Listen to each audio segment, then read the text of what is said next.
All right, ladies and gentlemen, we are back with yet another Big Boys Table podcast. This is episode 44, Pandemic Protocol. Hi. Hi. How are you this fine quarantined evening? Actually pretty good. We haven't gotten quarantined yet. I don't know about you. How are things in Canada? They are advising to self-isolate. Everything has been sold out for most of the week, which is going to be fun because I live basically on like a 2-week rotation of scraping off of whatever trickles down, so I have to go get cat food within like a week or two. There's an explosion of cases happening in Vancouver, which is about an hour away from here, so it stands to reason by the time I do go out, I will be exposed to the Wu flu, the Chinese death plague, which has been sweeping across the entire planet, giving everybody French kisses. Yeah, I'm not really sure how long it's going to take for all this stuff to blow over, but I was talking about this on the latest mod stream I did earlier today, talking about how it seems like the best thing we can all do is try to stay as healthy as possible so that we don't overload our, resident medical system, because that's already happening in many places, like in Italy. Yep. I got a couple of people in Italy who were telling me, one of them actually works in the healthcare industry, in a hospital, and not in their hospital, but in another hospital that was offloading patients to them, is apparently already in the stages where they're choosing who gets a ventilator and who dies, basically. So it's pretty horrifying. You too might join the mass grave party. Yeah, let's hope not. So, obviously you, I think you said you have, what was it, asthma or something? Or you were really... No, I had pneumonia way back in 2013. That put me in bed for about 2 or 3 months. I was trying to force myself to do stuff at that point because I was so bored and tired of laying down. Of course, my grandmother also got it, but she recovered in under a month. It took me about 6 months to really be able to breathe okay again, but the one lung never really quite recovered. There's still lots of phlegm that have come up over, whenever I eat.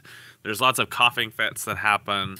And my breathing never really was quite the same. Sometimes I have difficulty breathing, especially when laying down. So I'm not like a person who's at like a super high risk for this stuff, but if I was to get it again, well, I almost died the first time. And the second time is probably going to be really bad.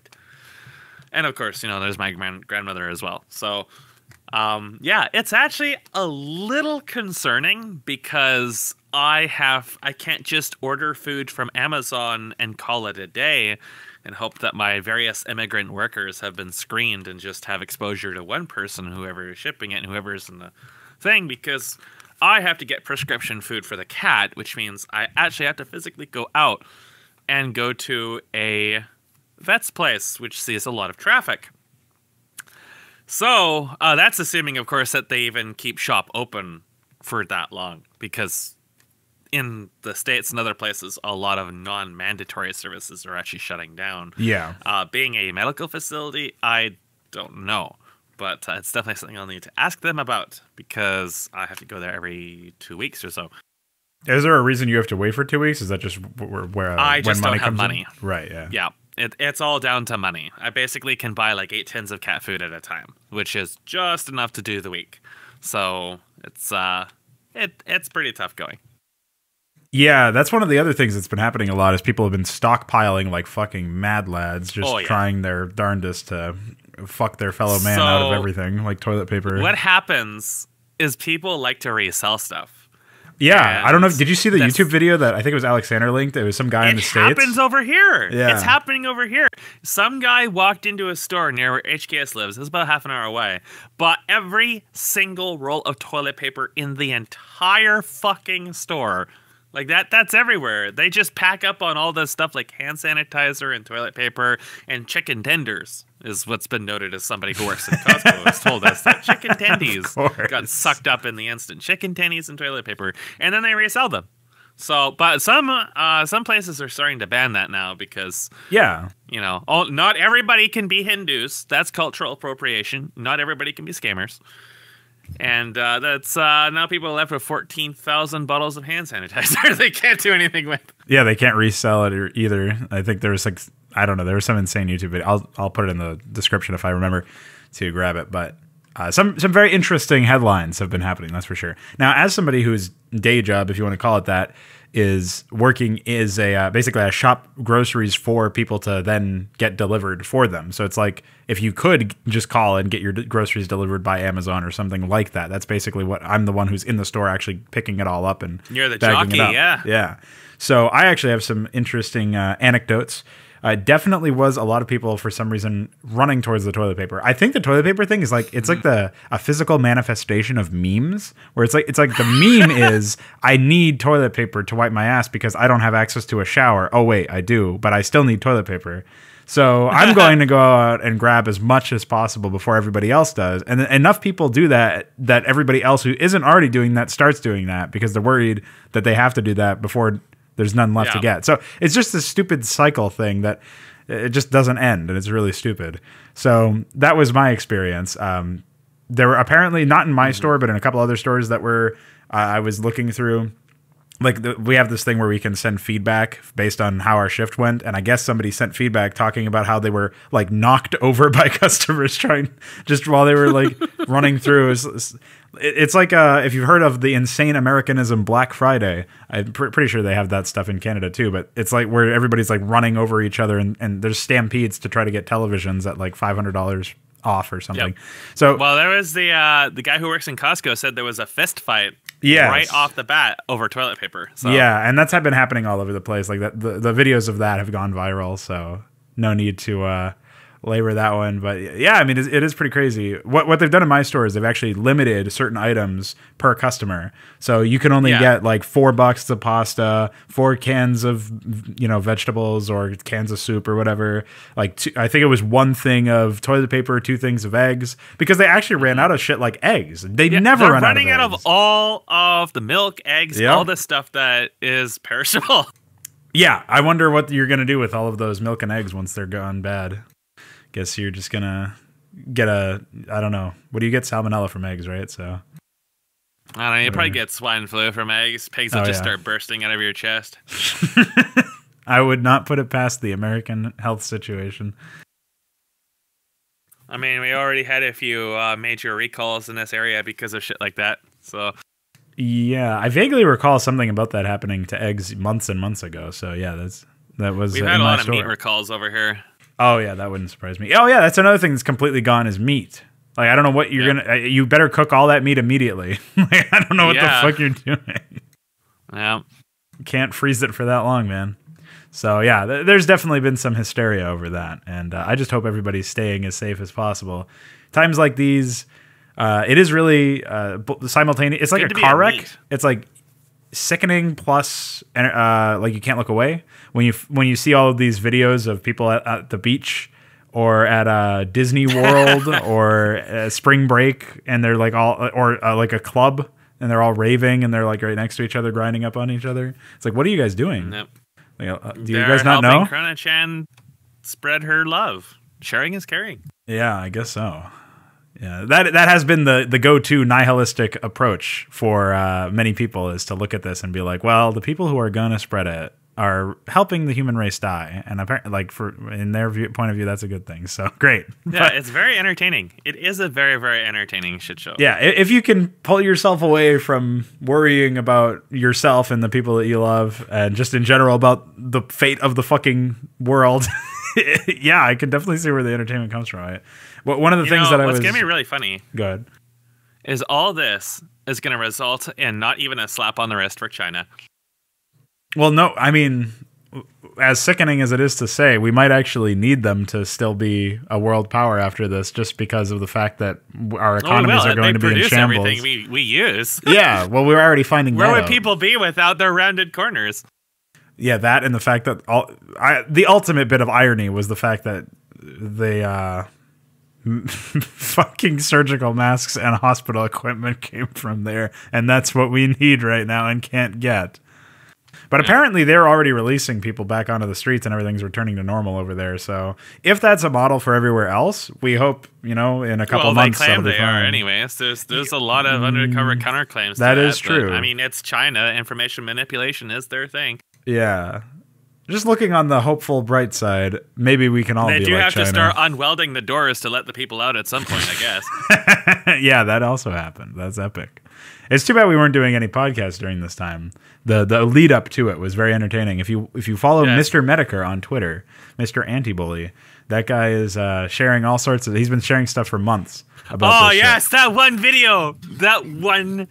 There's a guy, Carl, and he walked around New York in like a plastic suit or something like that with a bottle of hand sanitizer. Yeah. And he asked people, have you come into contact with a Chinese person, and squirts them with a bottle. That guy is a goddamn hero. Thank Todd for that, man. There needs to be more people like him. We need a couple of people like him in Canada. I just am so baffled about this whole thing. I think one of the most helpful things for people has been to find some sense of normalcy in it all too, because like you can't leave your house after a certain point. I have a lot of people in the community. That's normal for me. Well, sure, yeah, but that has been another thing that people have talked about, is how like basically they're just being encouraged to fuck off and stay inside, and they're like, yes, this is exactly what I wanted. Rise of the NEETs. Yeah, I don't know, man. Government funded NEETs in some cases. True. Oh yeah, that's right. I think in the States, if you actually contract it, you get a bailout, basically. Well, your company has some sort of disaster insurance usually.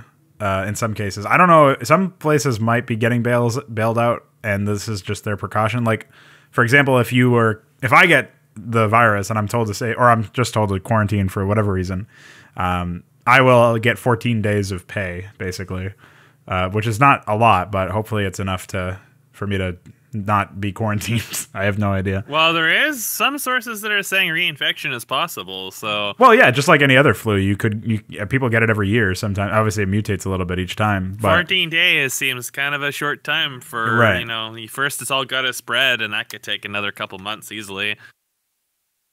Yep. Then it's got to burn out. That does seem to be the consensus amongst medical professionals at this point, is that it's just going to run its course, and then we'll be back to normal. If there is such a thing as a normal, it's going to take a while. It'll probably be all year. Now there's some predictions saying that we're back to our normal weather, where we're going to see a massive multi-month drought, and it's going to be hot as all fucking on fire again real soon. So, well, I hope you're looking forward to that. Yeah, normal. No. I'm not looking forward to 40 degrees Celsius and a max humidity again. Jesus. Yeah, and you can't even open your windows, or Corona Chan will come in. Yeah, or the smoke will come in, which is even worse than Corona Chan. Oh yeah, I forgot you guys were literally on fire last year. Man, yeah. It's been like a real year before last year. Oh, okay. Last year had one really hot month, which was August, and I think September was really hot too. So it was 2018 that was the smog year. That was like things looked like Mordor. And 2016 were all terrible, but it was either 2017 or 2018. It was one of those that was just 2 months of the worst air quality in the world, where the sky was casting a blood red light. You couldn't see 20 meters out. It was insane. And it's all like burning plastic too. So it's like incredibly unhealthy to smell. Epic. There's still, in far corners of my house, there's still black ash that's loaded up like on top of some ceiling stuff and on windowsills from that time, because it's so hard to get rid of. It's like a cakey, plasticky residue, and it just like sticks to everything. It sounds. I put my grandmother in the hospital like twice. Oh yeah, yeah. I mean, that's the biggest concern right now, is the elderly and the unhealthy. Yep. So that could be a big double blow, because that will come up while Corona Chan is really like reaching our peak over here. So. Yeah, and your lovely government there will be as helpful as always, I'm sure. Yeah. You know what's really funny is somebody posted somebody posted like a comparison where I think Canada recently closed its borders. Yes, and Canada did the most racist thing they have ever done in their entire lives. They closed the borders to everybody except our master, Lord and Savior, Donald Trump.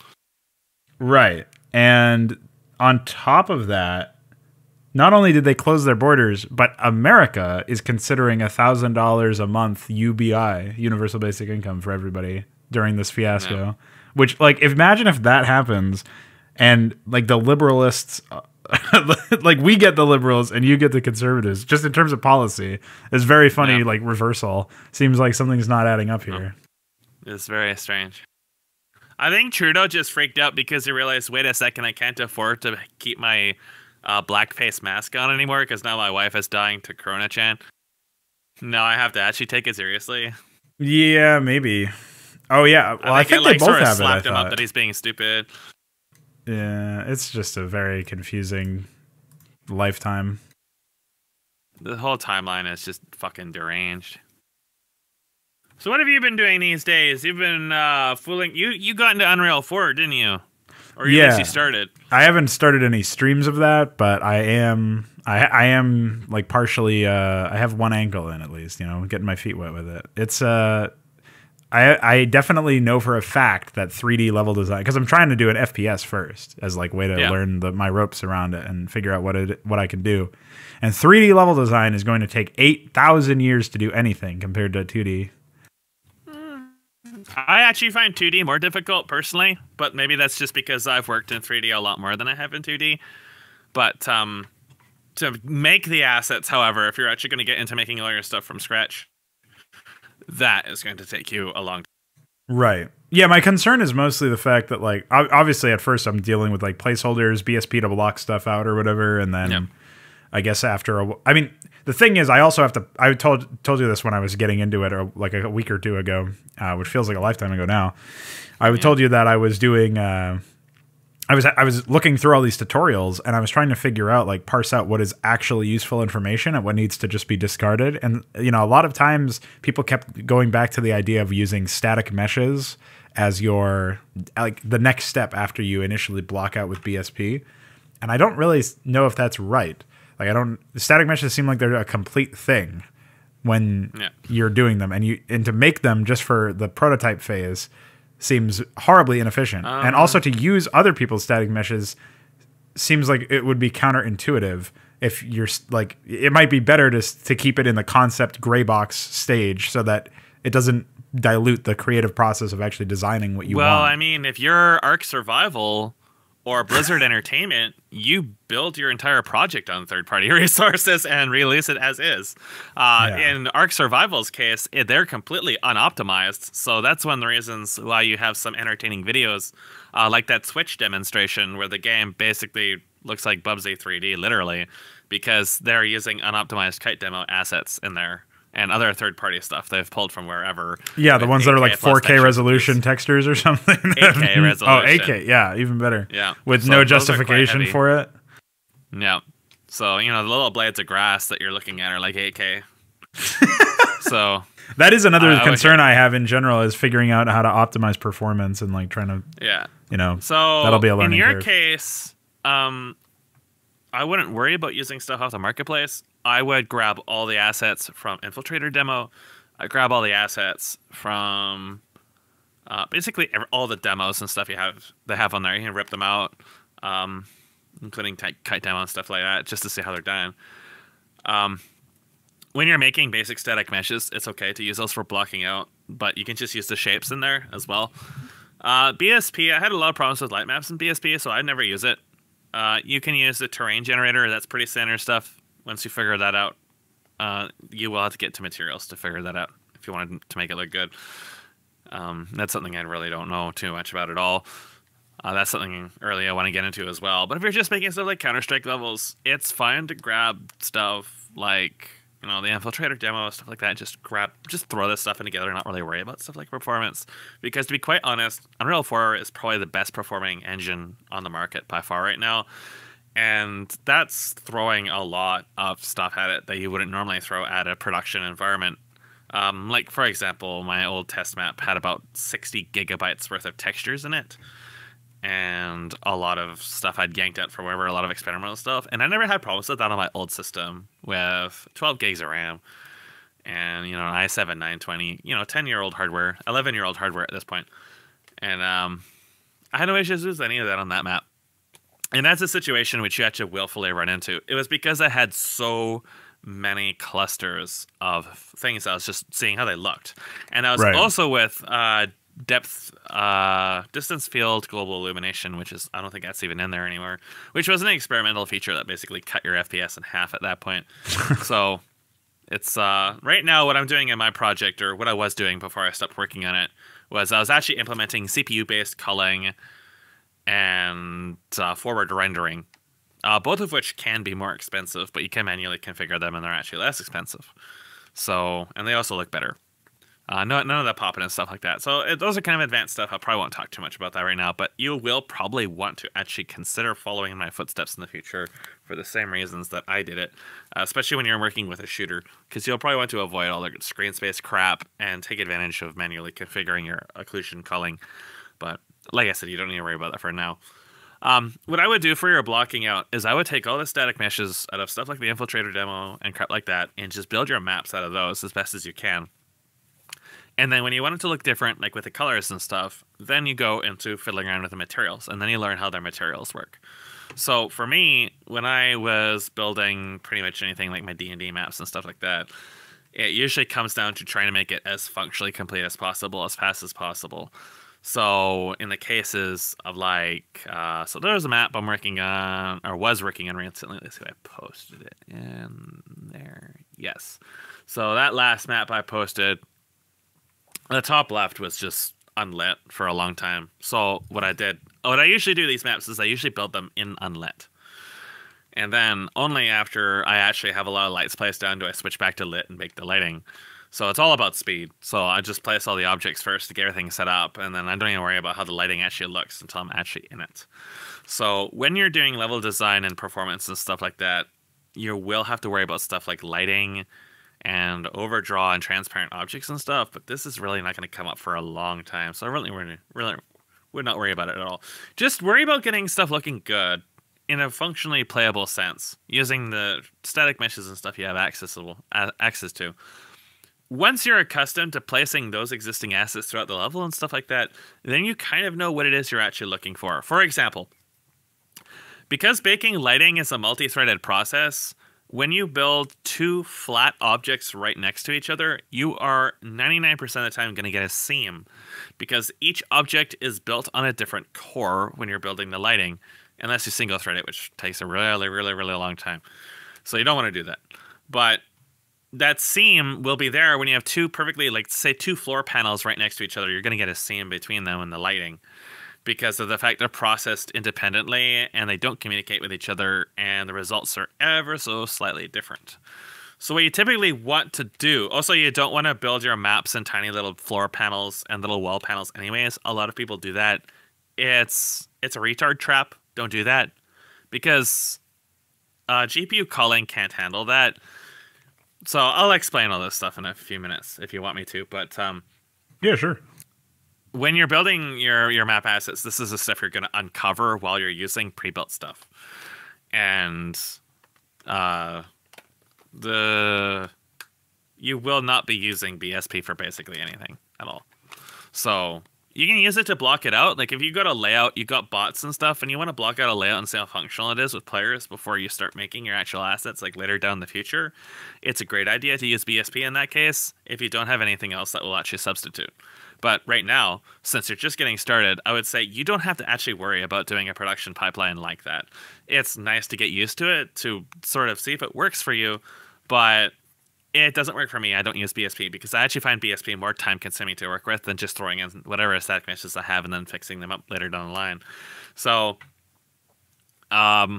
you will learn things like that light baking issue, and then you will learn what you actually want out of your assets when you actually start making them yourself. For example, I would recommend making all rooms, hallways, and stuff like that singular meshes for the walls, and then a singular mesh for the floor, or whatever. So I talked about culling. So one of the issues you're going to probably run into a lot is, especially in a high-speed game like an FPS, when you round corners and stuff like that, you're actually going to see stuff flipping in and out, which is occlusion culling. So occlusion culling is GPU-based, typically speaking, in modern games. This is one of the reasons why you see objects disappearing in and out of existence. It's because objects have an invisible radius around them that says how physically big they actually are for the renderer. The larger they are, this bounds. That's like a hit test for the camera, and it's all GPU, it's all screen space. So when this bounds goes onto the view, then the game says, okay, render this. So then it loads the object and renders it. That's great and all, because if you have a very, very large scene with a lot of small objects in it, you don't want to be rendering those small objects when you've got like a big pillar in front of your screen. If stuff is behind it, you don't want to be rendering them, because just because you don't see it, you can still be calculating it. That's still a performance hit. However, this is slow. It's like 2 or 3 frames or even more behind what you actually see. Because first, it has to do a test to see if it's there or not. And that's not instant. It's slow. So, I had videos up before where I demonstrated this quite in depth. But if you pass a hallway, like say a door in a hallway into a room, and all those are individual meshes, you are going to not see them when they should be on the screen. And you will actually see the skybox or anything behind them, which basically means that when you swing your camera around, you're going to see lots of basically white or black flashes or objects and stuff shuffling around. That's bad and really ugly and really distracting and really stupid. But that is just accepted in modern games because everybody uses this system, except for some engines have something called Umbra or Umbra. It's supposed to be a lot better. I don't know anything about it. Unreal 4 doesn't have it. What Unreal 4 does have is typical CPU-based occlusion culling, in which you manually set up objects. So the thing about GPU-based occlusion culling is you cannot opt out of it. There's settings that you'll find in Unreal 4 for turning things off on and off as occluders. So you would say, well, I want to have more of a performance impact rendering this room more ahead of time, so I don't see it flipping in and out when I switch to the corner. There's options there that make you think you can do that. They don't work. They don't work at the GPU color, and it doesn't tell you they don't work with the GPU color. They're actually useless. Because they work for the CPU color, and the CPU color normally is only on for mobile. So what was the logic behind using CPU culling in your project instead of GPU? For one, to stop the stuff from flipping out. So whenever I passed a hallway, stuff would flicker in and out of existence. And you would see lots of flashes and flickers and stuff like that, especially in dark rooms. It was really, really distracting and really ugly. What Epic recommends you to do is to make large objects and place them behind the walls so it's less obvious. So you have to go through more work to try to boilerplate something that shouldn't be there to begin with. It's stupid. So CPU culling gets rid of all that. You have to manually set up your objects to hit test. Now, there's more work involved in this as well, but it's actually more performance conscious in some respects. So let's take, for example, a large scene where you have hundreds to thousands of objects. Although in the GPU culling, all those hundreds of thousands of objects have their own bounds, unless they're grouped up into some single object, which is why I'm telling you to group your floor and you make your floor and stuff a single mesh. Right. So that you don't run into this as much. It's easier to avoid when you're making your own assets. It's not so easy to avoid when you're using third-party stuff because everybody's obsessed with modular. Modular down to using individual squares for your walls and floors, which is why this becomes such a problem. It's not an issue with a lot of the assets I pulled out of games like Terra or Bless because they're larger and they're, much more likely to render when they're supposed to. But small objects, not so much. But the thing is, when you got a million small objects, you got to test all those small objects individually. So, like, pointlessly, too. And you can't opt out of it, either. So if you, for some reason, have, like, a tavern filled with cups and dishes and other stuff, they're all getting tested. Your player character model is being tested. And that's really unnecessary. And that can actually be expensive. That can actually be quite expensive. More expensive than just leaving the objects rendering. So the CPU color lets you manually set those up. The main drawback is the higher poly an object is with the CPU color, the more expensive it is. But I actually gained about, I think, 30, 40 FPS on one of my maps when I switched to forward and enabled the CPU color and set up just a couple walls. And that's it, just as is. You can set them to be a LOD object, an automatically generated LOD object. Holy fuck. So it's, low poly, or you can just use objects inside of them like a square that acts as a blocker. And at the end of the day, it still results in less work because you don't have to surround your level in objects behind walls to block stuff and hope they just work. Because I tried to do this. I went through basically all the steps that was recommended by Epic before I switched to CPU culling because I needed a code change to do that. I had to get HKS to walk in and change that for me. And also to force forward rendering as well. And yeah, it was a fucking mess to do it the way they recommended. So this is all stuff you won't have to worry about with for a while. And if you make all your meshes, you probably won't have to go through that steps. But I would recommend to check out forward rendering because screen space is cancer. People who use screen space are dummies, and it's something that really shouldn't exist.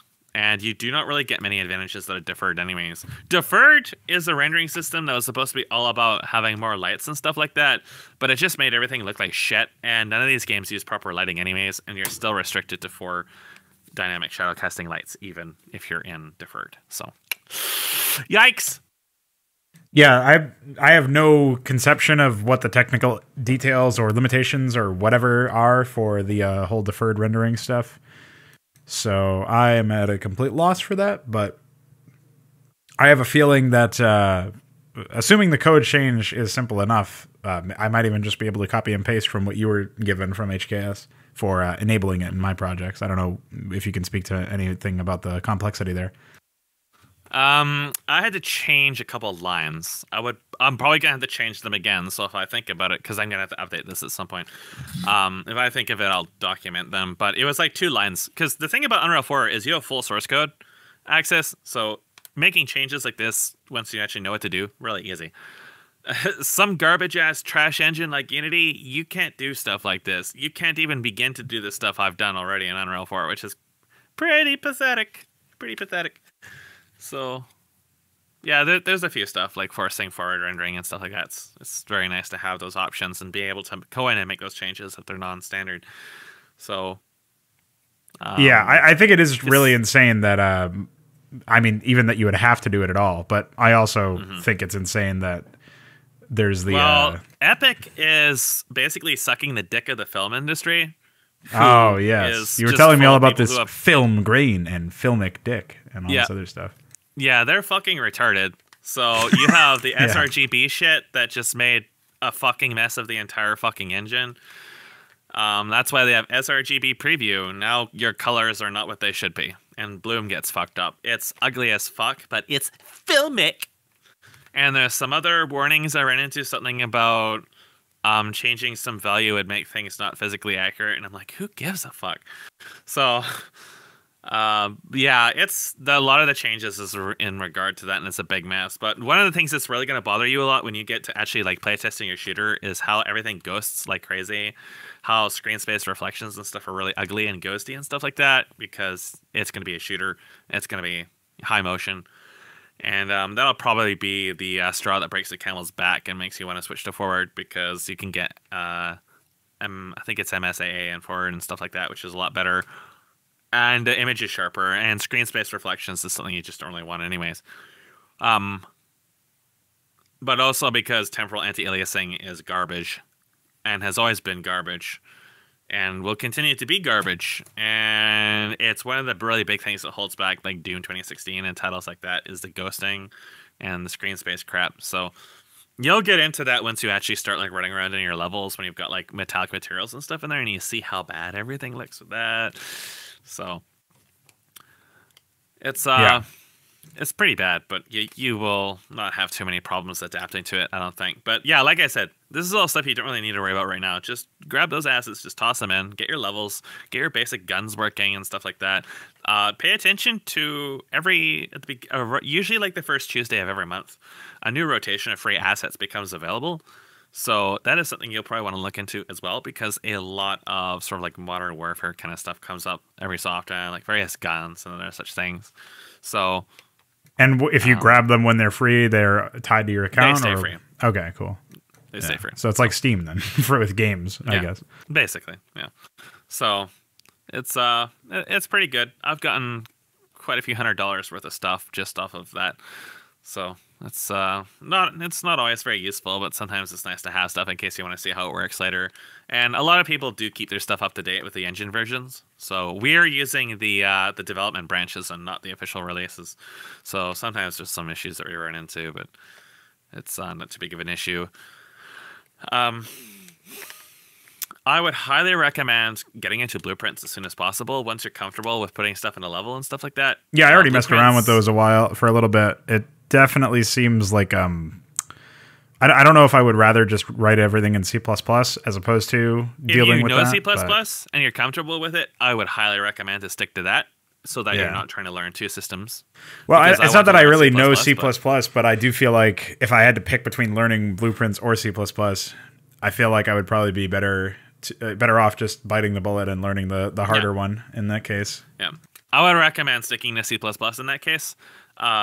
Having made a fairly advanced action RPG system within Blueprints already that is as functional as something like God of War, if not more so, I can say that Blueprints can get the job done. Right. But it's very, very hard to make it look appealing. And it's very, very hard to make it really readable. And the problem with looking at third-party content for Blueprints is people don't even try to do that.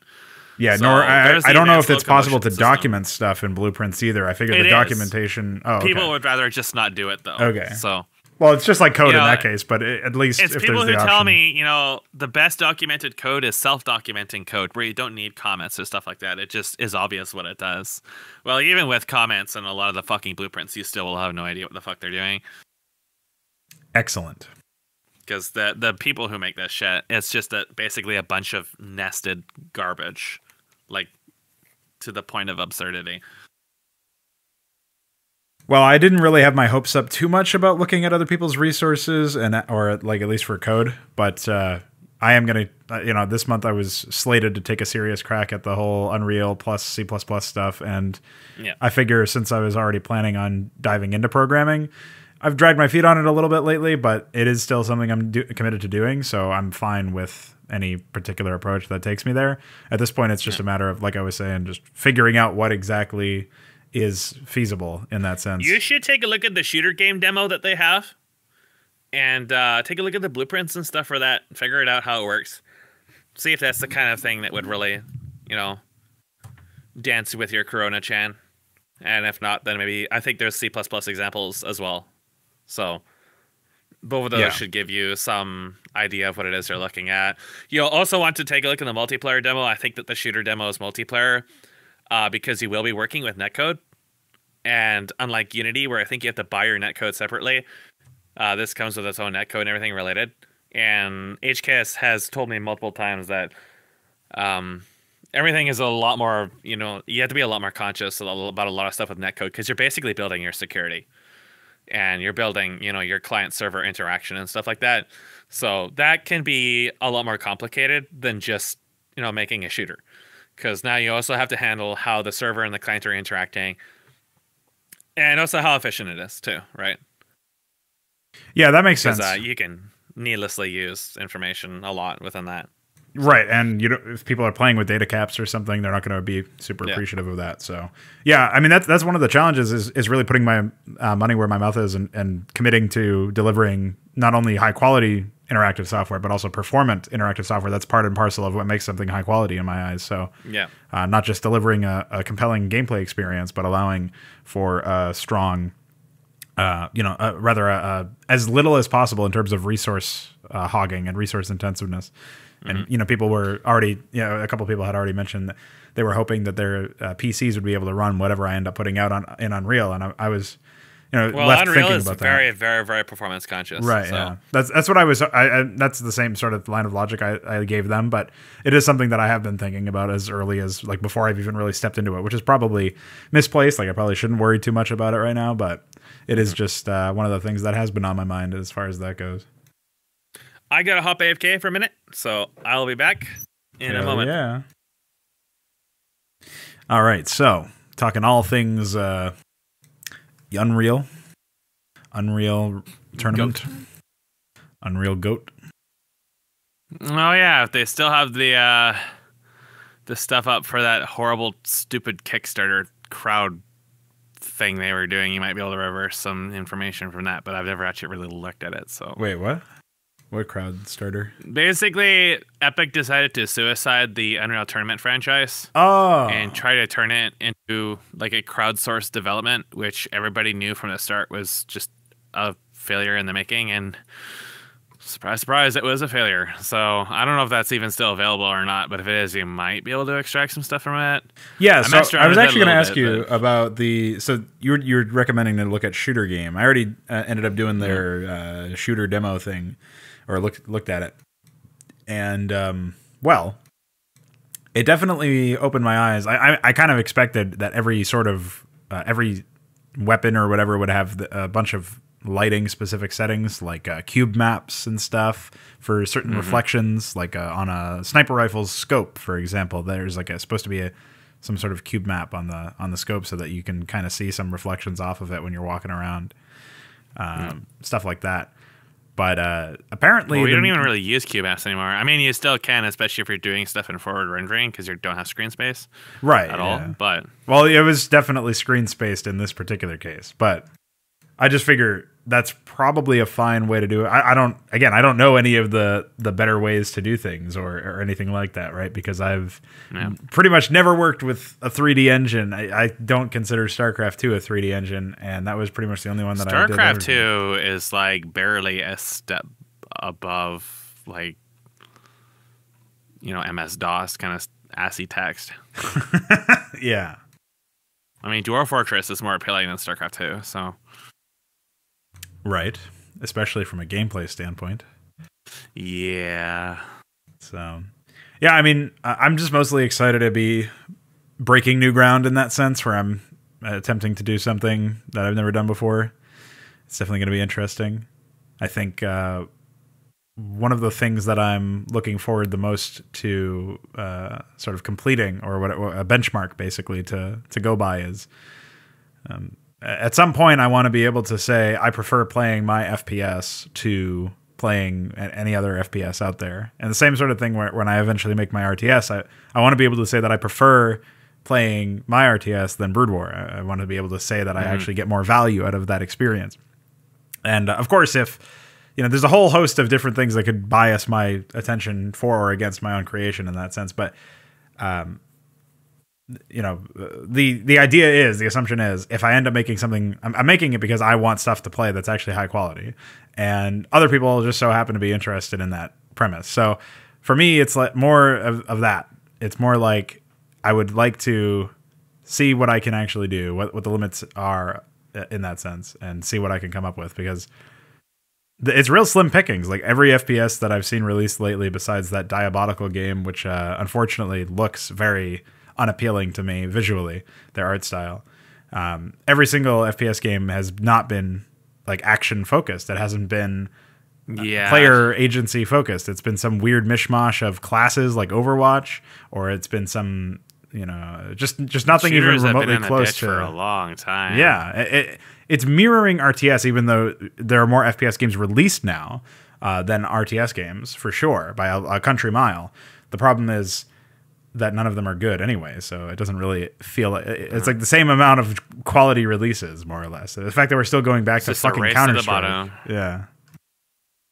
So I definitely want to do that. One of the things that I am going to be looking into somewhat soon in the next couple of months for inspiration is to go back and play like Doom and Quake and all those other quote-unquote classic FPS games, just to try and discover what those games have as in terms of staying power, what those games did right, what I would incorporate from them, and shamelessly steal whatever I feel like would benefit me in that sense. So for one of the things that, for example, I thought of taking, it's sort of like a combination of a bunch of different things, my concept for my FPS, if you will.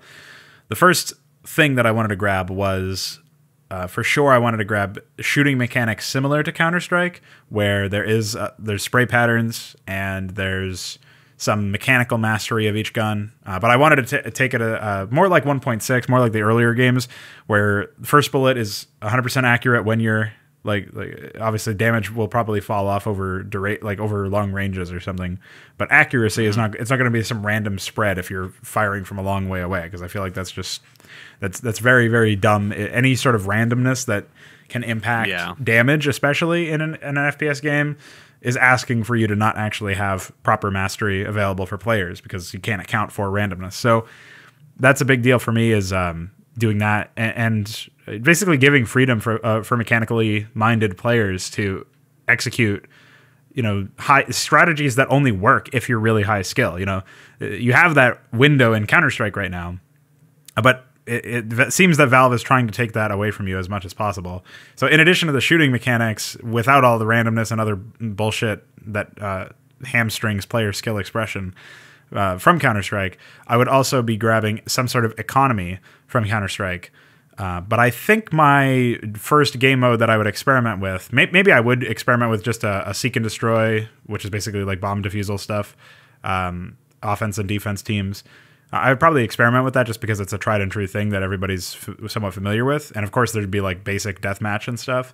But I think the flagship release would actually be, I don't know if you've played the original Star Wars Battlefront games. I think they were PC or console exclusives for a while, so you probably didn't have them. They were back in like 2004, 2005. I have the second one, and I've been replaying it a little bit here and there.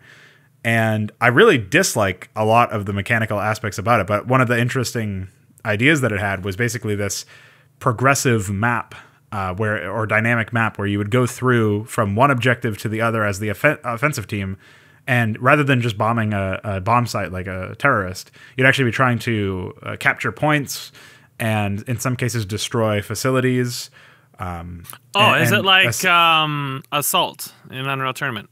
I've never played Unreal Tournament, so I don't know. Basically, you're taking control of capture points, and then those are where you respawn after you die. You can respawn at any capture point that you have. So you maybe destroy an objective, and then in one part of the map you add a vehicle, and another part of the map maybe you gotta hold 2 points, or you gotta blow something up or whatever, and the defense team spawns nearby, and when you take the objective, it basically proceeds to the next objective. Right. The idea being that there would be the defending team has like a queue of different objectives that they can try to stop the offensive team. Yeah, that's Assault. Right. Okay. That is Assault.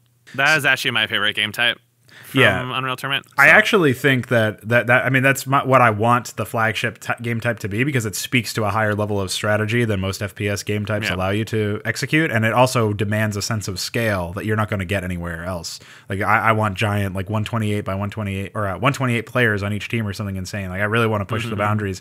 Obviously, that's where netcode becomes super important, as well as performance. Gonna have some challenges. Yeah, so that's the ultimate dream anyway of putting that together, and that would be really nice. Just speaks to my penchant for really giant battles. But the other thing that I was thinking of is it doesn't necessarily have to be attack and defense. I think instead there would probably be room for more than 2 teams, upwards of maybe like even as many as 5 or 6 teams of players in a given map, depending on the map itself. And it could just be a giant free-for-all in that sense. So I think that there's a lot of room for that hasn't been explored. It feels like everybody stopped exploring it after apparently Unreal Tournament and also those Battlefront games. Assault disappeared with 2004. I don't think they had it in Unreal Tournament 3 at all. Right. I mean, Unreal Tournament 3 overall was a disaster of a game. So yeah, it definitely looks like it from what little I've seen. So yeah, I mean, one of the things that I wanted to take from the older titles in general was that I guess what we'll call Assault. That Assault type in terms of game mode is really one of the things that I want to take as like the flagship main game mode that you would want to play. It's definitely going to be like almost a persistent gameplay. I don't know how long maps would be in that situation. Like I assume matches would be upwards of hours, like hour and a half or something. It depended on the map, actually. Some of them were pretty short. Yeah, right. Yeah, I mean, that's what I mean is like the bigger maps would definitely take a lot longer in this case. And another thing that I was thinking about somewhat related to this is the idea that you would have access to more than just one objective at a time for both offense and defense. So the idea being it's sort of multi-pronged. So I don't know exactly how they set it up in Unreal Tournament, but my ideal scenario would be that there's a couple of different pathways you can take to each objective or whatever. Obviously, the map balance would favor offensive and defensive depending on the map. So, like, there could be a map where the ideal scenario is, as a defending team, you just hold them back long enough that you are able to, you basically want to stop them in your tracks, but it's expected that you lose. Whereas maybe there would be some maps that are defense sided in that sense, where you're not expected to lose, and so if you do lose, it really speaks to the offensive team's ability to come together and find some strategies or something like that. I think map balance ends up being too boring, where it's like split down the middle 50-50 win rate or whatever. And I would prefer some sort of or more dynamic approach anyway, where it builds into the idea that there's going to be some balances. So there's definitely going to be non-linear map design in many cases. And another thing that I wanted to do with regards to the whole objective thing was provide a bunch of different targets. And so maybe that could be another lever that I could pull to make a map more offensively sided, is if there were, 2 or 3 or 4 objectives at a time that the defensive team was expected to cover, and maybe make the rush distance between some of them a little bit less, so that there was more opportunities to rotate between parts of the map. And this also obviously would depend on the number of players. And maybe I'll end up going for a more quick-paced environment, where it is more like Counter-Strike in that there's less objectives, but the round times are fairly short. I might end up doing something like that instead. I'm not 100% sure, but I did want some sort of overarching element, which is where the economy thing comes in. And I also think that buying vehicles and buying weapons would be a nice way to bring that economy in. It might be something to the effect of there would be 2 different economies. One would be personal and one would be team. And then maybe team economy would be something like purchasing vehicles or some sort of upgraded weapon, or allowing access to a weapon for a certain amount of time that you could then buy, or unlocking a weapon permanently for the rest of the round that you would still have to buy every time. And so the personal money would be going towards, weapon purchases, armor, power-ups, anything like that. And then what about perks and kill streaks? No, I think the economy sort of ends up doing that naturally. Obviously, but how are you going to have an FPS without your talent tree? That is another thing that people were talking about. World of Warcraft and Call of Duty. You know how so many I kind of gave it away right there. So many FPS games have classes now. I think that's just cancer. I would much prefer everybody's on the same starting position, same foot. And there's no difference to your character. There's no restrictions it's not like you can only have a heavy weapon because you're the heavy class. Like, that's stupid. It's just, if you decide to buy a rocket launcher, you've got a rocket launcher. That's my idea. Is classes was basically that was the death knell of the shooter right there. Team Fortress is basically a niche early on, so it wasn't really that big of a deal. But then it became dominant, and then that was it. People just stopped making shooters at that point and just were basically making MOBA clones. Yeah, it's pretty unfortunate, because I much prefer the idea of a Counter-Strike based situation or approach where, maybe you've got a loadout or something. Like, Counter-Strike does have loadouts where you can switch between a silenced and unsilenced Colt, and then there's a couple of other options like a silenced and unsilenced MP5, pistols that are silenced or unsilenced. Do they still use censored names? I don't remember checking CS:GO, but do they still use the wrong names for the guns because they censored them? And what do you mean? They didn't call the guns their correct names. Oh yeah, like the Krieg is called an SG and the Colt is called an M4. There's no brand name on it anymore. But Glock is still there as a name, but that's not really a brand name as much, or a manufacturer name as much. That kind of censorship is just so typically American. I wonder why though. Why? Surely the only thing that can happen is people say, "Wow, I want that gun in real life because I'm super." An in-game skin isn't enough of a degeneracy. I need the real thing in real life, so I can real spray thing paint is probably it. Cheaper. Yeah, that's the most psychotic thing about it is in America, get the real thing instead. But yeah, I mean, I don't know, man. It's ridiculous. I would not be worried about that myself. I mean, for one, my game is probably going to be in science fiction land anyway, so I don't think I'll be naming guns. Are you going to have Tyranids? Sorry, Zerg? No, I honestly haven't decided what I want as far as the setting goes. I would probably end up making the setting identical to my RTS setting, so it'd be useful to flesh out what I end up wanting for those things. And then the FPS can sort of be like my first draft or proof of concept for the factions and races and stuff that'll be in there. I've got some real wacky ideas. One of them is a fairly straightforward one, which is like a machine consciousness type environment, which is a trope that's probably been played out in a lot of science fiction that I just personally have not consumed. So I'm not 100% aware of what the more boring aspects of that delivery are. But I'm mostly looking forward to seeing where I can go with like science fiction ideas that I've had, and then because I was stuck with StarCraft for a long time and didn't have the means to make total conversions or giant changes in the asset pool or whatever, I was always thinking in terms of like, all right, shelve that idea, write it down, but I'm not going to be able to use it in this context, most likely. Now I'm starting to free myself up a little bit there, and I'm able to actually start to think about, what I actually want out of the storytelling of the science fiction stuff. So I'm no longer limited by the confines of the shoddy Blizzard universe that I was stuck in before. So that's pretty nice. Science fiction is very unexplored, so you've got a lot of room for flailing around. It seems really weird to say that too, right? Because like, why would it be unexplored? What the fuck? But because nobody tries to be creative. Yeah, like I do think that there's some merit to the concept of the Tyranid/Zerg thing. The problem is that the way that they're presented in both of those franchises is so boring.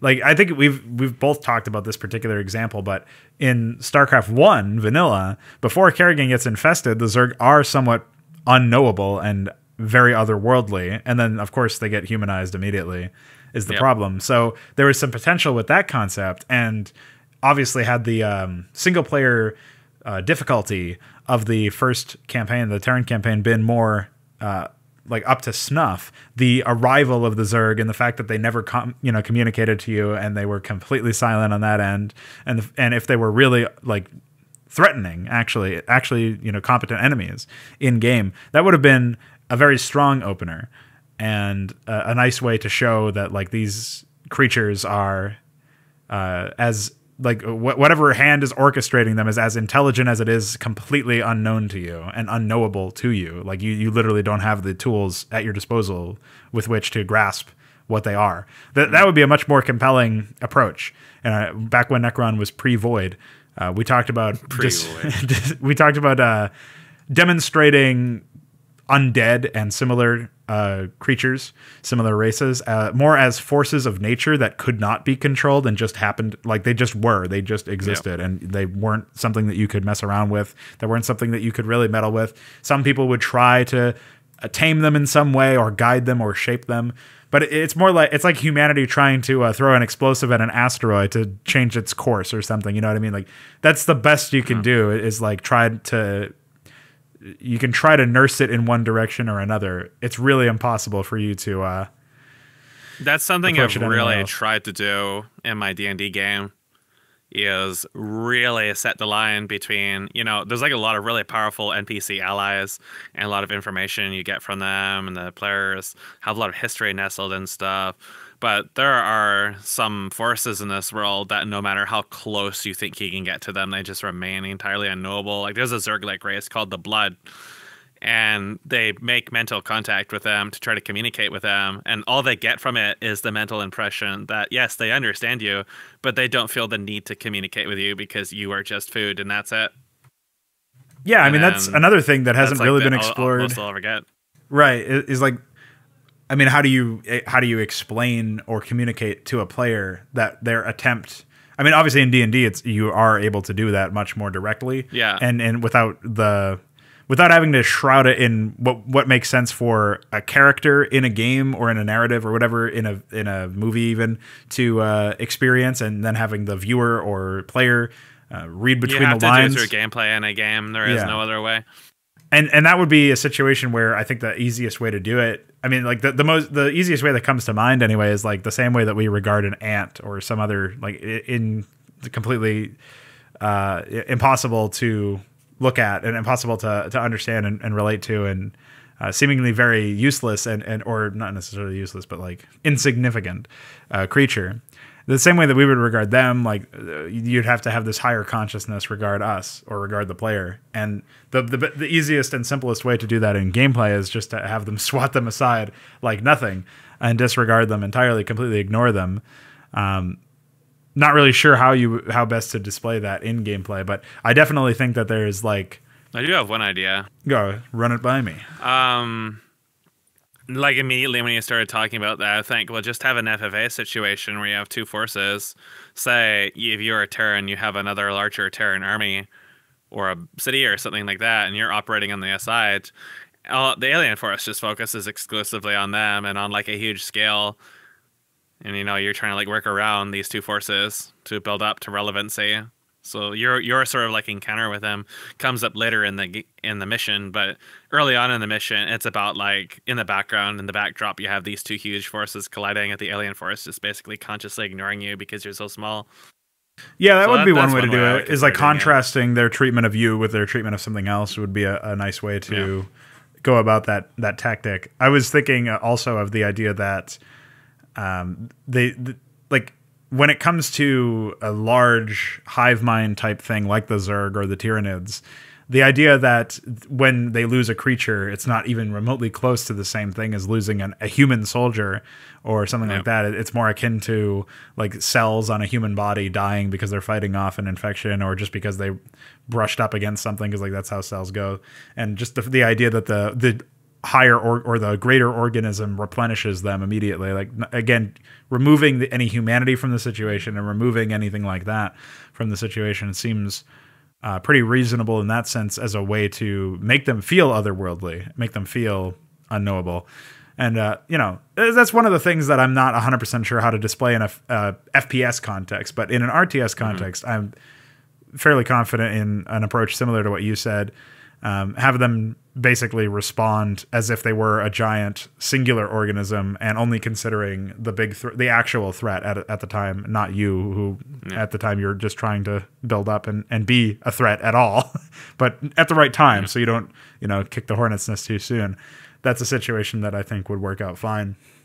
And as for the overall FPS thing would go, I'm sure there's some ideas that I'll come up with for that sort of thing, but it would probably involve a similar approach. It's just that you would see it from a first-person perspective and have to respond as a foot soldier would, as opposed to an army commander. So the way that you have agency in a situation like that is rather limiting, which is where the problem comes from, or where the challenge comes from anyway. So yeah, it'll definitely be interesting. I'm really looking forward to deploying like basic ideas of a lot of these different factions, and that's probably one of the things that's going to another thing that will radically change the map balance. Is I was also thinking similar to an RTS where you pick a race as well as you pick the maps of a best of X series, like whatever the best of 7 or best of 14 or whatever, best of 15 I guess it would be, whatever it is. You'd end up choosing not only your maps, but I think you would also choose your race as the offensive team, and that would dictate what kind of creature you actually were. I don't think that this would be similar to classes because it would change your whole team output. But there would probably be some traits and of course some weaponry and stuff that would be only available. I guess it could be construed as like a class system similar to like how terrorist and counter-terrorist, you can consider those different classes of FPS player in Counter-Strike, and they have access to different weapons and also different responsibilities as far as what they want to do to the terrain. That could be explored in a bunch of different interesting ways, where obviously counter-terrorists want to defend bomb sites and terrorists want to blow them up. In this case, you could have an offensive team that wants to do the more obvious blow up, detonate the target of importance, but then maybe a different team or a different class of team wants to go for a completely different target and do a completely different thing. Like the actual objectives of that faction are different, even if it's the same map, which I think could be an interesting approach. But that obviously opens up the door to a lot more in terms of balancing concerns. It's just another interesting wrinkle I think I can throw in there to help show off a bit more of the setting, and also to just explore something that hasn't been done in FPS games. I don't think I've ever heard of. You may want to look into natural selection if you haven't. Oh yeah, that's a game I have not looked into. Obviously very simple, but it may give you, an idea of somebody else's approach to that. Yeah, can you go and elaborate a little bit more on what it Well, natural selection is basically a StarCraft ripoff. Oh, okay. And first-person shooter. It has control points, and your ultimate objective is to destroy the enemy base. There is Zerg and Imperial Guard, and you have to. You basically the Imperial Guard has a commander, and it's been a while since I've played. I've not played Natural Selection 2. I watched Steaks stream some of it, but I didn't see it from commander's perspective. But the commander basically builds structures. The players actually build them. It's class based to an extent. I think that the weapons are largely the more important thing. They sort of determine what you do. Actually, I don't think it is class based. No, the Zerg are class based, but you can morph into your different classes, so it's kind of a less of a class thing and more of like a bounty kind of thing because it costs resources. Whereas the humans buy weapons and mech armor and stuff like that, and you can build turrets and things like that. So a lot of the map play comes down to really like controlling the resources until you're strong enough to destroy the enemy base. Or if you keep killing enough of the enemies, and you just have better stuff because they keep bleeding resources that they do have.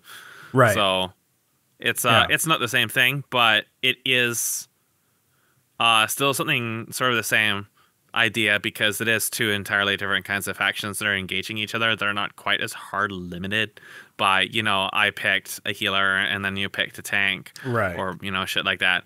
So I mean, there is healing stuff, but it's like I think I've thought of another way to describe what I'm going after too, based on that example. Is the idea is like if you take Counter-Strike and it's the same thing as what it currently is, but the wrinkle is that you don't, rather than the round ending when you die, when your whole team gets wiped, you just respawn, maybe as a unit, or maybe you have to, all of your members of your team have to, I guess on smaller maps that could be a mechanic, is like once you wipe a team, they respawn all at the same time. So if it's like a 10v10 or something, then that happens instead of resetting everything. Of course, then you'd have to worry about spawn camping, obviously. But the idea would be that maybe they could pick their entry point or something in a loadout screen or whatever they were waiting in. This reminds me of Halo running circles around Blood Gulch, running over allied team members as they spawn in front of me and then getting auto-kicked. Yeah, so there's obviously dumb examples of this behavior in other games, but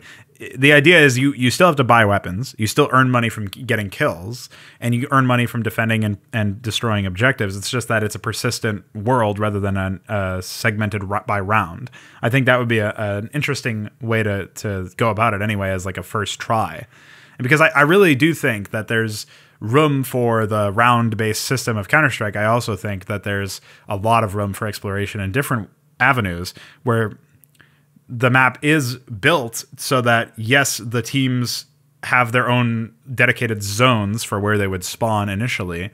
But the idea is that they can they can deploy in different locations if need be, and they can choose to respawn in a hot area potentially. It's just that there would be some obvious like telegraphed audio visual cue for when they do respawn, perhaps like a drop pod depending on where they are, or some sort of other obvious way to telegraph where they are.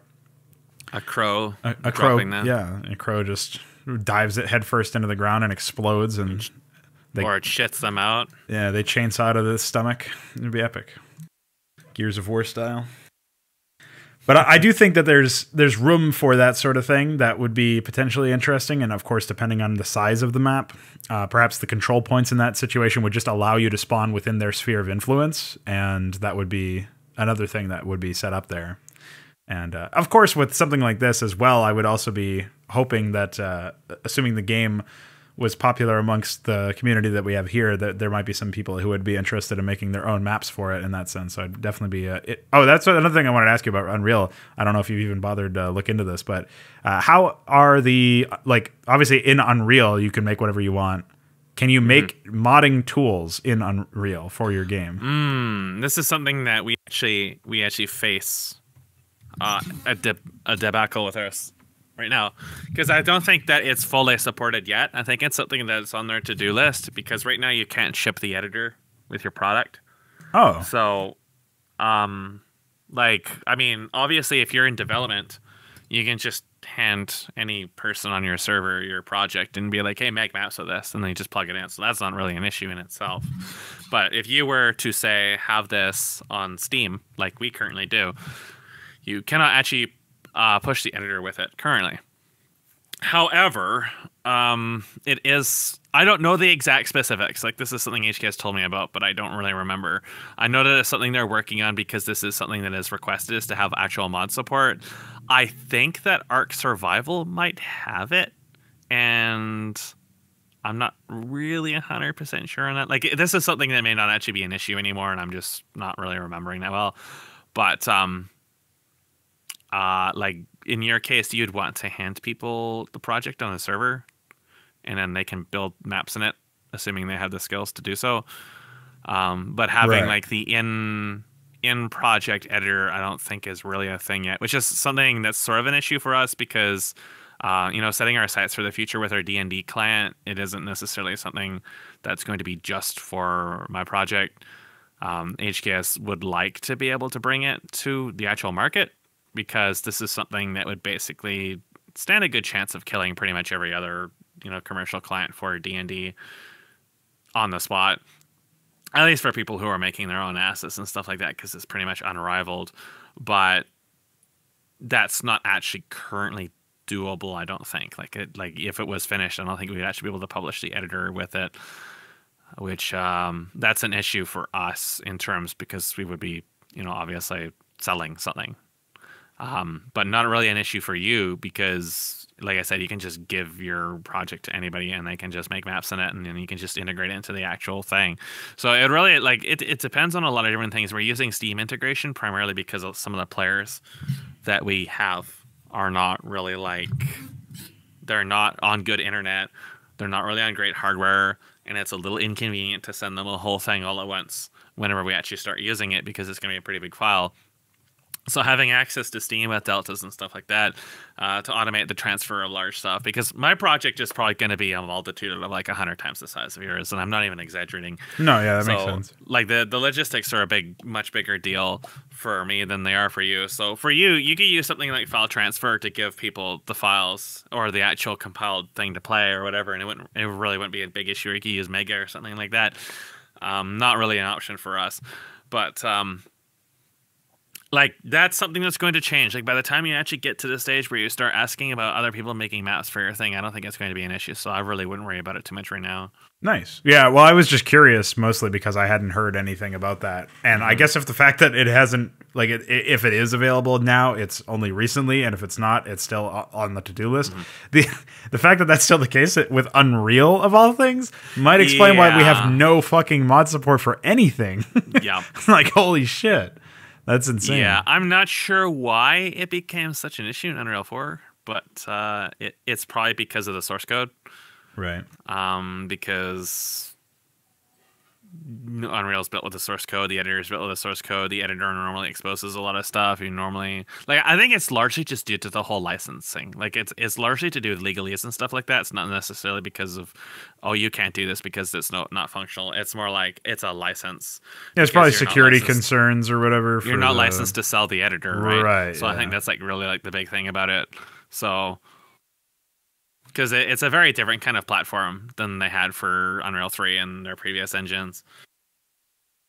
Well, I mean, it seems really cool that you source code with those, unless you were an actual license holder. So I just think it's cool that they don't even charge you for anything. I mean, it's how it should be, but they don't charge you for anything until you actually make some money, like a pretty decent chunk, I think. Yeah, their licenses are quite reasonable. It's like once you make a certain threshold, then they take a cut, and it's really not that big considering they're doing all the hard work for you. And the amount of shit that you're getting for free off their marketplace is absolutely insane. Like, if you actually use this stuff, like the Quixel stuff that they just dumped on there, I actually should download the rest of that or get it before I forget. But it's a whole bunch of photo scan shit. This is not really something you'd want to use out of the box in a shooter. Especially if you're really worried about performance. I would use it in my ARPG because I don't really care and I can shred it later down the line. Because it's really high-res stuff, like 4K, 8K texture stuff. But for me, it's really nice to have this stuff because I can just run it through my materials and use lower resolution stuff if I want to. But all this stuff is free as long as you use it in Unreal 4. It's licensed for Unreal 4. It's free, and you can use it in a commercial project. And you literally have like millions of dollars worth of assets available to you that you just use right out of the box. So, like, depending on the project, you may not use this, but I would use this. I'm not going to make my stuff public or anything like that, but it's still something that I don't have to ever worry about, legalese over. Like, HKS can use this stuff if you want to do. Right. Anybody can use this stuff if you wanted to. So there's Unreal 4 really has a lot of shit that comes with it that, depending on what you're doing, can be really useful. Like, if you're doing arc visualization stuff, you could use this stuff in your commercial environment. You would have no problems with it whatsoever, and it's all free right out of the box. So, I think that people pay way too much money for this stuff, but to sell it, you pay nothing basically. So it's quite a good deal depending on what it is you're doing. There is definitely, I think, a need for Epic to kind of take a step back and really focus on fixing certain things or adding in certain features. Like when I was talking about culling, the Umbra thing sounded like it was kind of a big deal. I don't know enough about it, but it sounded like it was a lot better than our current implementation of GPU culling. I really shouldn't be forced to use CPU culling like I am just to get it to be responsive. But in such a case that I do decide to do that, it's kind of stupid. I had to do source code changes. So, Unreal 4 definitely isn't perfect. There's definitely a lot of problems with it, and the editor can crash on you depending on what you do, especially if you're using a development branch like us. But other than those kind of quirks, it's definitely the best tool set and engine you have available for making anything right now. Yeah, I mean, it sounds like a real promising environment, especially compared to fucking Brood War. Just keep in mind, it's going to take a while to get into it. Like, oh yeah, I've already figured that out. Graphics, you will probably be looking at like 5 years before you have, like your own level fully textured out and everything, to a level that really like meets, even like fairly reasonable quality standards. Whenever you do get into graphics, I would highly recommend you look into Substance Designer and Substance Painter, because they will make your life a lot easier when it comes to 3D. Look into stuff like Bitmap 2 Material, that's just part of the same suite. And if you wanted to something cheap for converting diffuse maps and stuff like that, Mindtext 2 is one of the few programs I actually think is worth its money. It cost me about $10. And that's really nice to have. It turns diffuse maps and other stuff into normal maps and things like that. I used it for StarCraft 2, so all those like really, really top quality looking ports I pulled out of really ancient things like Lineage 2 or World of Warcraft that I managed to patch up quite handily. I owe a lot of that to Mindtext 2, so probably not really useful for what you're doing, but if anybody else is interested in porting old assets and updating them for stuff, that's good tools. But Substance Designer and Substance Painter will basically automate a lot of the process of making textures for you, and they offer very intuitive ways of actually applying those textures to the models once you've got them UV mapped. So, depending on what you're going to create, you're probably going to eventually need to use something like that, and it will expedite a lot of your work as well, as opposed to trying to draw it manually. Because if you're anything like me, you're not an artist, and definitely I not haven't used those tools extensively, but they have been highly recommended. I've seen a lot of workflows for them. They are very, very powerful. They are industry standard and have been for a while. They do come on Steam, and that's probably the best place to get them. If you can get them without getting locked into a subscription, all the better. Their newer stuff is with Adobe, and that's a bad omen. It's probably going downhill. I think their pricing methods may be going downhill, but they probably still will push stuff to Steam. You can actually get this stuff on Humble Bundle every now and then for about $100 or something for the entire fucking set. So that's where mine came from. And that's actually a pretty good deal, all things considered, considering the power of these tools and the cost of the alternatives. So, you wouldn't recommend eye patching this stuff? You can. I think that would be quite fine, but they do push out updates for it. So if you are looking at making your project commercial, I would definitely consider actually legally owning this stuff, just because it's better that way. Just in case to cover your own ass, you mean? On you. Yeah. Like if I don't know, I've never heard of something like this happening, because I mean, here in Canada, back when I still dealt with schools and stuff like that, they openly talked about how every single piece of software they used in their entire school system was pirated. But then those schools cease to exist mysteriously after a little while. So, you always ask some questions like, was it really safe to be so open about this kind of stuff? I think that the vast majority of people who sell their art, like say, for example, especially on like DeviantArt and stuff like that, they don't legally own anything. But when it comes to actually like publishing out a game, I would really like consider that. Especially seeing a substance designer really isn't that expensive in the grand scheme of things. But when you're learning, you do what you do. Modders do what they do. You take what you can get. And makes sense. Because, I mean, when you think about it, the vast majority of people who make content for anything besides, like, say, for example, Blizzard tier stuff, they don't own their software. No modder owns their software. Not a single fucking person who makes mods owns 3ds Max legitimately.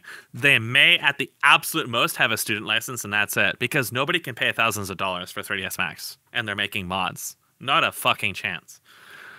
And Autodesk really has never pursued legal action against these people that much, because what ends up happening is these people gain the skills and then they go into college or university, they improve their skills, and then they actually end up getting licenses for the program later down the line. So they've always turned kind of a blind eye to this stuff. But when it comes to actually releasing commercial products, I personally would not consider taking a risk, because, when you have a big multi-billion-dollar company, they can hire legal teams to really make your life a living hell. So just paying in court fees would outweigh paying for something like Substance Designer on Humble Bundle. Yeah. Well, I'm not super concerned about when the time comes, like you said.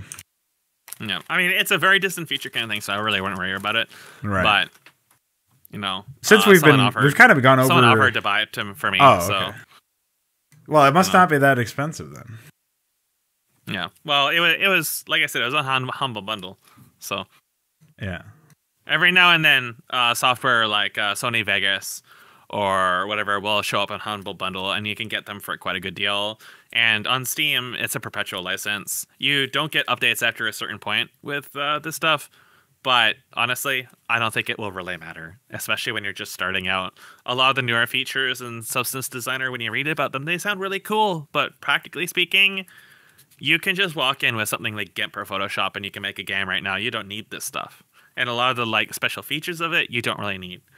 But if you just have the base license for version 5 or version 6 like I do, then that's fucking great. Like, quality of life stuff is nice and all, but when you're just starting out, you don't have the skills to take advantage of a lot of that stuff anyways. And a lot of it's probably like for really like niche, like supporting newer stuff that you're probably not going to deal with anyways. So yeah, seems fairly comprehensive. The one thing I was going to ask you about... Oh, go ahead. I was going to say, before you start thinking about all this stuff, like dealing with Substance Designer, dealing with modeling or whatever, it's prudent to really lay out yourself a target set of goals. So this actually would, like, you're talking about like psychology and before, and this is going to be sort of a psychology thing and related to the actual developer.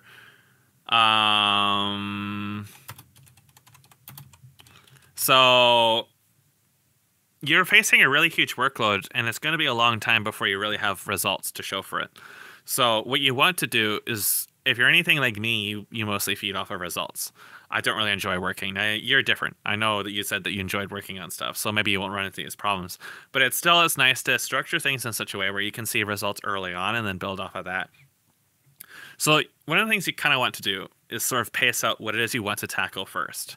If you start today and you say, I'm going to make a level, and you go into Unreal and you slap stuff together and then immediately go into 3ds Max, you now have set yourself up 2 huge workloads to figure out, and both of them are not really related to each other until you're basically at the end of the chain. So when I was working on my ARPG last year, I had a really strong start until I realized I can't use 3ds Max for remastering the World of Warcraft models, and I was actually having issues with bringing in other stuff through the importer or 3ds Max as well. It couldn't handle, I guess, newer formats because my version's kind of old or something like that. Well, I tried a newer version, I still had problems. So I just assumed that the FBX importer in 3ds Max is bad. I've heard from many sources that 3ds Max and the unique way it handles smoothing groups really interferes with a lot of stuff, which is where some of my issues come in. So it turned out I had to use Blender. And Blender is a heaping pile of dog shit. It I remember this. Fucking awful. So I know I mentioned this before, but now I had two huge workloads ahead of me. Same problem. I was trying to learn Unreal. I was trying to learn Blueprints. And now I also basically had to throw out everything I knew about graphics and learn Blender. And Blender was like the least intuitive tool I have ever used outside of StarCraft 2's editor. It is just fucking atrocious. And to make matters worse, they just changed their interface for the fuck of it, and a lot of the resources on the internet are not for this interface.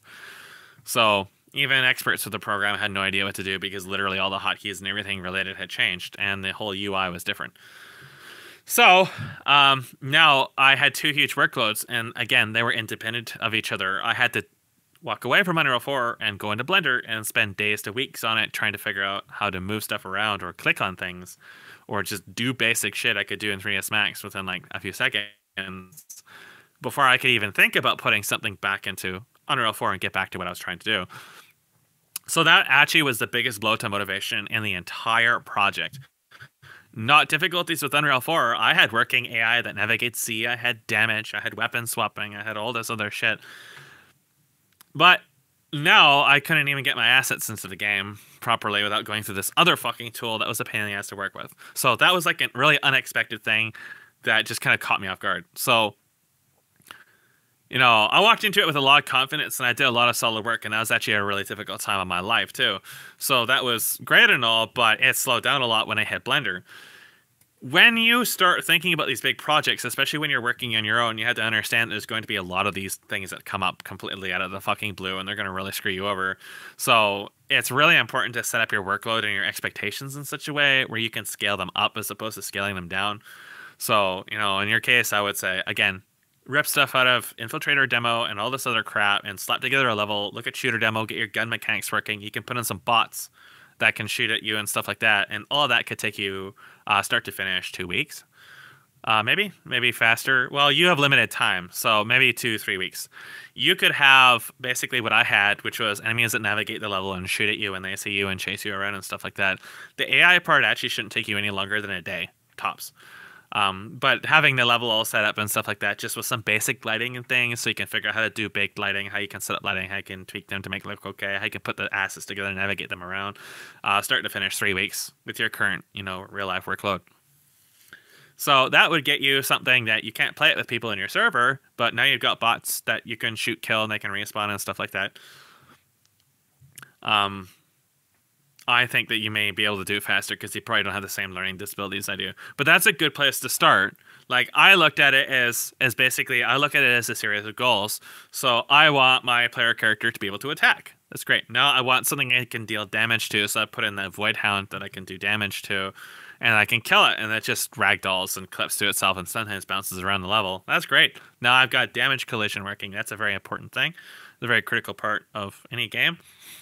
And then I think about different attack combos and stuff like that, and I worked on my system. One of the things you're going to have to do regardless about C++ and Blueprints is you're going to have to think about expandability. You're going to probably run into this a lot if you read anything from anybody talking about this stuff, is future-proofing your work. You have to think about, you know, how you're storing your data and how you're managing your data, and think about the future if you want to add stuff onto it and what the consequences of that is going to be. I really highly recommend looking into some of the videos on Epic's YouTube where they talk about... I honestly forget what they were, but there's a lot of like talks that they have where a guy talks about his time working on a project or some of the stuff he learned or whatever. One of the guys, I think, was from Montreal. He talks with a hilarious French accent. He talks a lot about light mask stuff and the settings in it that I never knew about or heard about prior to that point. Very nice to know. Another guy talks about the structure of the data and the code and the way in which his classes and stuff are divided in his project, where something got accessed in the main menu of the game and it literally loaded every single asset in the entire game. That sounds familiar, doesn't it? That's basically what Blizzard does, except they don't do anything with it. And you still have to preload maps before you do anything in StarCraft 2 or you get resource stalls.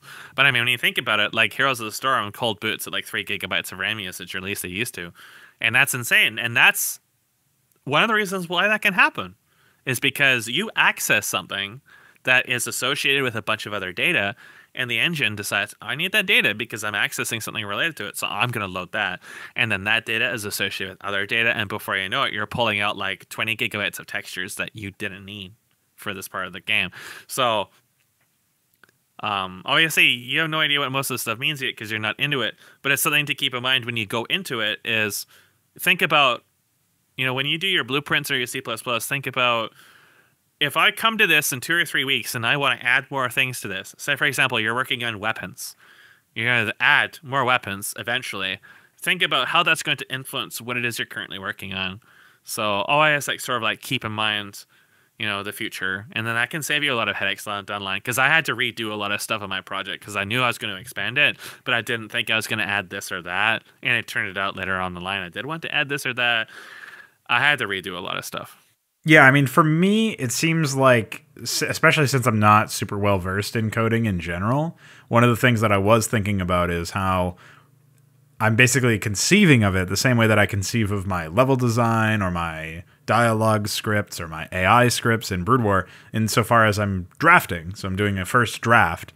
I think in many ways, the code that I'm writing would also be first draft. And then from there, we would go from like revising it into its second draft to make it more efficient and all that other stuff. Yeah, focus a lot on function over form at this point because you will only really be able to understand what the form is going to look like once you understand what the function needs to look like. Yeah, I mean, that seems to be the case. I'm going to go through a lot of stuff where, especially coming from the perspective of modding all my life, I want to be able to release this at some point, in theory, assuming I ever finish it, of course. I want to be able to say, hey, here's this FPS game, and it supports modding, and you can do this and that. And, basically, ideally, assuming within the confines of making an FPS, at least, I would like to support anything that somebody wants to do, even if they want to make stupid gay dude sex, Deus Ex shit. I want to be able to support whatever the fuck they're looking to do if they're willing to do the work to do it, to bring it about. And so that is going to be its own monumental challenge on a code-based level, especially in an area where I'm not super well versed in the first place. So that will be interesting. But I have some, especially lately, I think it's a lot based around mindset and psychology, like you were saying, is finding little tweaks and tricks that will help you to steel yourself for what's to come. And also, in general, I do feel like I can take on whatever challenges lie ahead in that sense, even though I'm not saying it's going to be easy per se, but I am fairly confident in my ability to tackle whatever needs to be tackled. So yeah, I think that'll work. I will offer what little bit of insight I can.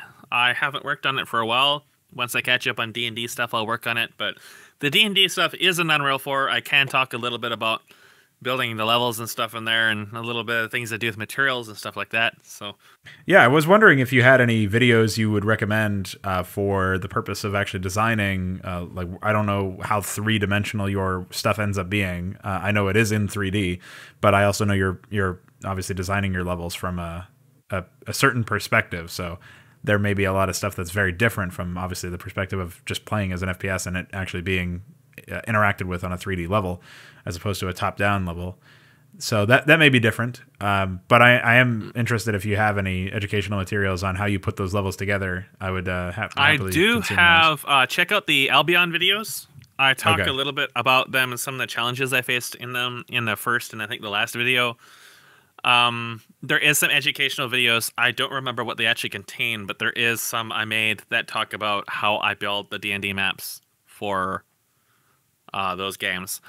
The working with 3D ones also talk a lot about just the general stuff using Unreal 4 a lot as a basis for that. So that's something to also look into. I have been asked by some people to make a video on how I edit tokens, but that's not Unreal related. I may do something more in-depth for Unreal, though, at some stage to talk a little bit about that. But yeah, I would recommend looking at the Albion videos, the first one and the last one. They do, the beginning of the last one talks in depth about each individual map of Albion 3 and some of the challenges I faced with it, and I show them in Unreal 4. So you can see how I made those levels. There is some development stuff that I talk about throughout the videos, but The first and last one are most important for Albion 3. Let me take a look at you on my site, because I know I made some videos that talk about putting these into, but I don't remember what they actually have. I think there's 2 of them. I may be wrong. Educational. It's just 3.1 that apparently does that, but that may be a good place to start. The working with 3D and the 3D primer can introduce you, especially since you haven't done too much with 3D before. So there may be some incorrect information in those. I haven't looked at them for a long time. But the majority of those use Unreal 4 as a cornerstone for demonstration. So, oh, cool.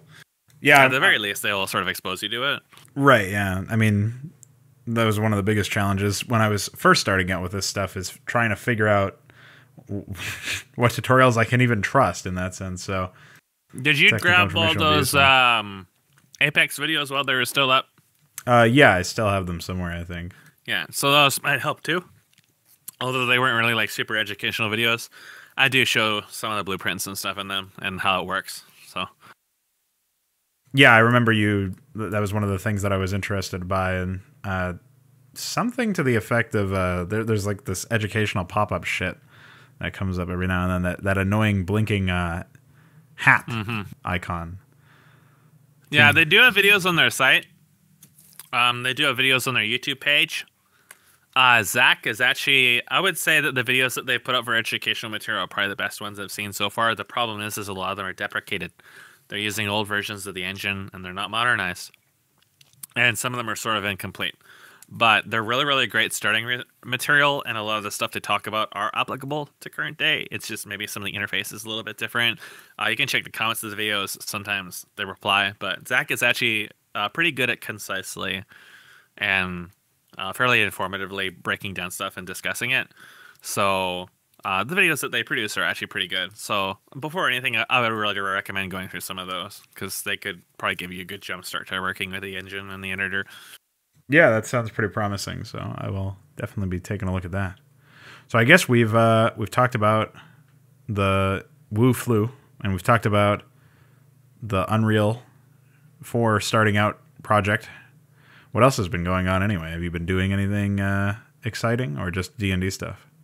I've started recording Skyrim again. Oh, how is that going for you? I got pushed out of the world space by a cat. So it was great. So normal. Yeah, nothing out of the ordinary. I would like to finish editing Schwa's D&D game, the videos for it sometime, and I would like to start working on editing other videos sometime soon. Things in real life are really tough and tight, but one cat has recovered. The other one, it's just lifelong. I just have to deal with it. My grandmother is starting to recover, so things are sort of like uneasy and semi-stable, but I'm trying to get back into video stuff again. So I think that my predictions for if we pull out of this, it'll be a summer kind of thing. That seems to be ringing true. As long as nothing goes really badly, then maybe we might see some kind of releases coming up in, well, I'd like to say 2 or 3 months, but it's not going to be that early. It would be summer. So I will say that there is some stuff kind of happening. Whenever Roller Skates, if he ever actually runs this game, I will record that as well. Anything beyond that is, I can't say.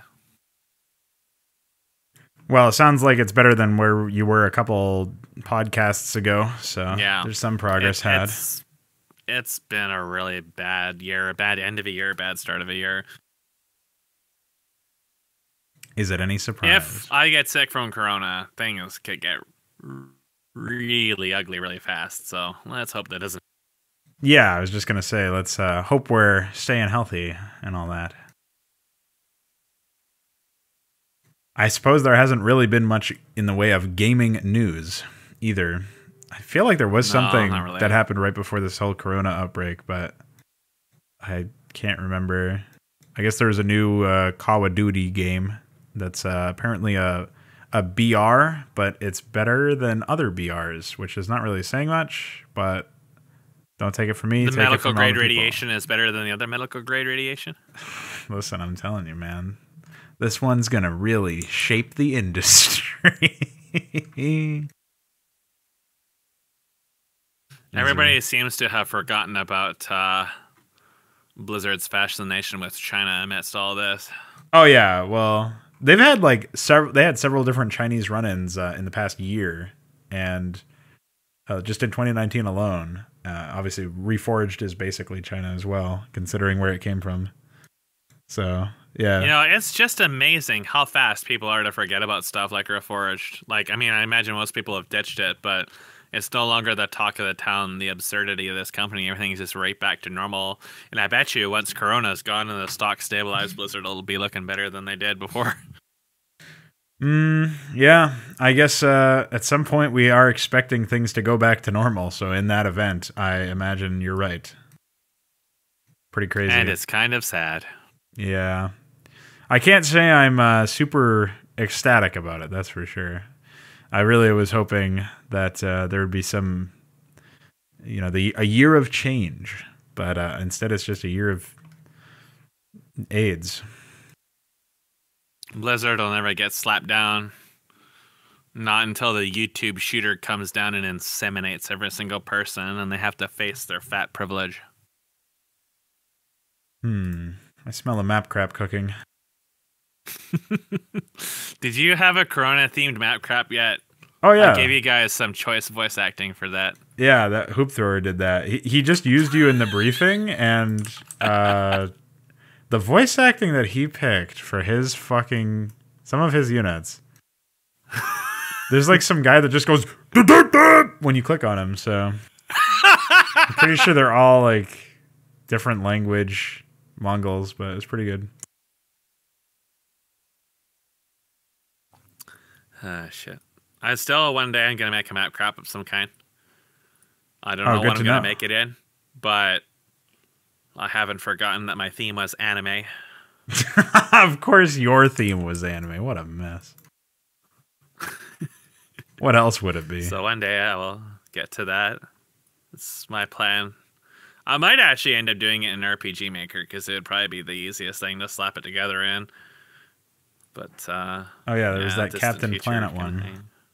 I still want to send you a demo of that. It's on my mind if things ever clear up that I can. Like right now, it's stupidly huge, needlessly huge, because it's got a lot of like future data in it. But I don't really fucking care if it's like a 10 gigabyte file I'll send you. But I just want to like seal it up so I know it actually works and test it, and then I can send you this abomination, and you can stream it and probably get banned. I can't wait. Seems like it'll be an excellent time had by all. I would like to voice act it, but I think that voice acting, injecting the audio into it, is probably just as painful as Warcraft 3, if not worse. So it's one of those things that I have to one day try it to get into it. It's something I'd actually like to work on sometime again, but it's just like everything else I like to work on. Gotta take priorities first. I feel you there. I've got so many ideas for shit and not a whole lot of time to implement any of them. That has been the name of the game ever since I started working again. Yep. But that's how I was when I was really young. Is all these different things. I would go from project to project every month or two because I'd like run into something that I couldn't deal with, and I'd just be like, "Well, I'll just work on something else." Yeah. So that's why I had like 24 total conversions of significant sizes that never were actually finished. I do wonder about the whole idea of like, what do people say about like if you could just have one really good idea, that would be great. It's like there's some quote like that where like if you were able to just stick to one instead of having so many ideas, because you can't complete them all in your lifetime. What I try to do is I try to congeal ideas. So especially in D&D, like I have 1,001 fucking things I want to do, but for one, I don't want the game to last 20 years. We're already going on year 3, and we're not even out of really technically the first area yet. Oh, so, dear. It's like one of those things where, hold on. Okay. I gotta go in a minute, but I'll finish. Sure. It's one of those things where like I have to like sort of like call out the stuff that doesn't seem interesting, but most of it seems interesting. Most of it seems exciting. So I usually try to like proof stuff out. Like sometimes I might think like a map might be interesting or a unit might be interesting. So I try to like condense stuff and try to like pull out the ideas, and then I try to think, what is it about this idea that sounds really interesting? How can I incorporate it into something more immediately relevant? So there's a big process where I try to like actively attack feature creep because it can very easily get out of control. Like the area I'm working in right now is a gigantic maze. And originally this gigantic maze is going to have maybe like 20, 30 areas in it. Well, now I'm looking more like 60, 70, 80 areas. And I had to like pull in the reins at some point because there's so many potentials that we could take with this area, and they would all be interesting. But there has to be a limit. We have to stop somewhere or we're never going to stop. So I focus really heavily on the specific thematic areas that are really relevant to the players and the characters and stuff that I've interacted with throughout the game thus far. And then the stuff that we make relevant through the maze and the maze plot. And all the other ideas I had for sort of areas, I try to work them into those, or it's something I just reserve for later so that it can kind of like ferment like piss jars. Hey, I'm not living there anymore, so it doesn't count. You gotta pick up the torch, man. I might have to if the time has come for you to inherit the dream. Oh no! Speaking of dreams, right. I'm time to wake up from this podcast. So yeah, see you later. Thanks for the cash. Big kisses. Yep. Smoke weed. Hopefully we can be a little bit more. It's very hard to get our schedules to line up now because I'm very late in the day and you're very early in the day. But hopefully Corona Chan's quarantines will help us out. Yeah, I was just gonna say if I ever get quarantined from work or whatever, or if my work just shuts down, then I'll just be here all day. So whatever, we'll figure something out. Okay. See you later, man. All right, boys. Remember, smoke weed. Smoke pot. Happy birthday, Necron. N.